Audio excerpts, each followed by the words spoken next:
AP వ్యాప్తంగా మళ్లీ వర్షాలు పడుతున్నాయి. తెల్లవారుజాము నుంచి మచిలీపట్నంలో భారీ వర్షం కురుస్తోంది. దీంతో ప్రధాన రహదారులన్నీ కూడా జలమయమైపోయాయి. రోడ్లపైకి వర్షపు నీరు చేరడంతో వాహనదారులు తీవ్ర ఇబ్బందులు పడ్డారు.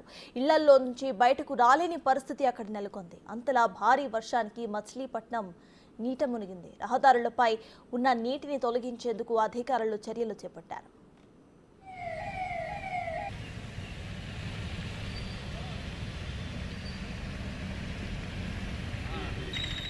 ఇదే విషయంపై పూర్తి డీటెయిల్స్ మా ప్రతినిధి శివ అందిస్తారు. శివ, చెప్పండి, ప్రెసెంట్ అక్కడ అప్డేట్స్ ఏంటి? ఆ నీళ్లను తొలగించడానికి మున్సిపాలిటీ వర్గాలు ప్రయత్నిస్తున్నట్టు తెలుస్తోంది. మరి అక్కడ అప్డేట్ ఏంటి?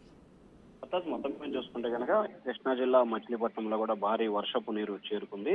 తెల్లవారుజాము నుండి మచిలీపట్నంలో భారీ వర్షం కురుస్తుంది. ప్రధాన రహదారులన్నీ కూడా పూర్తి స్థాయిలో జలమైన పరిస్థితి కనిపిస్తోంది. లక్ష్మీ టాకీస్ మొదలుకొని బస్టాండ్, కోనేరు సెంటర్, ఏదైతే మచిలీపట్నానికి ప్రధానమైన చెప్పుకునే సింటమ్స్ గా ఉన్నాయో వాటన్నిటి కూడా మోకాళ్ళ లోతుల నీరంతా కూడా మునిగిపోయింది. రోడ్లన్నీ పూర్తి స్థాయిలో జలమయమయ్యాయి. ప్రతి ప్రాంతంలో కూడా అంటే మచిలీపట్నంకి ప్రధాన రహదారులు ఉన్న 3 రోడ్లపై కూడా భారీ స్థాయిలో వర్షపు నీరు రావడం, షాపులు ఇళ్లలోకి వర్షపు నీరు చేరుకుంటున్న పరిస్థితి కనిపిస్తా ఉంది. అధికారులు మాత్రం నీటిని అక్కడి నుంచి తరలించే ప్రయత్నాలు అయితే చేస్తా ఉన్నారు. ఒకవైపు మున్సిపల్ అధికారులు, అలాగే పారిశుద్ధ కార్మికులు నీటికి సంబంధించి కూడా డ్రైనేజ్ ని క్లీన్ చేసి అక్కడి నుంచి నీటిని తరలించే ప్రయత్నాలు అయితే చేస్తా ఉన్నారు. అయితే ఒకవైపు అధికారులు నీటిని తరలింపు ప్రయత్నం చేస్తున్నప్పటికీ మరొక వైపు వర్షపు నీరు రావడం, అలాగే పూర్తి స్థాయిలో కూడా ఈ చుట్టుపక్కల నుంచి మరొక కొంత వర్షపు నీరు రావడంతో కూడా కొంత కంట్రోల్ అయితే పూర్తి స్థాయిలో ఇబ్బందికరంగా మారింది. అయితే మధ్యాహ్నానికి పూర్తి స్థాయిలో అదుపులో తీసుకొచ్చే ప్రయత్నాలు అయితే చేస్తున్నట్లు కూడా అధికారులు అయితే చెప్తా ఉన్నారు. సత్తా.